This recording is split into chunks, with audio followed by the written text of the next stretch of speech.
Nagkwento si Jesus sa mga tagasunod niya upang turuan silang laging manalangin at huwag mawalan ng pag-asa. Sinabi niya, sa isang bayan ay may isang hukom na walang takot sa Diyos at walang iginagalang na tao. Sa bayan ding iyon ay may isang biyuda na palaging pumupunta sa hukom at nagsasabi, "Bigyan niyo po ako ng katarungan at ipagtanggol niyo ako laban sa mga kaaway ko." Noong una ay hindi pinapansin ng hukom ang biyuda. Pero bandang huli ay sinabi niya, "Kahit hindi ako natatakot sa Diyos at walang iginagalang na tao, bibigyan ko ng katarungan ng babaeng ito para hindi na niya ako gambalain ulit. Dahil kung hindi, iinisin niya ako sa kapaparito niya." Pagkatapos, sinabi ng Panginoon, "Narinig ninyo ang sinabi ng masamang hukom?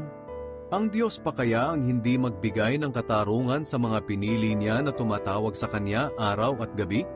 Tinitiyak ko sa inyo na bibigyan niya agad sila ng katarungan. Ngunit kung ako na anak ng tao ay bumalik na rito sa mundo, may makikita kaya akong mga taong sumasampalataya sa akin?"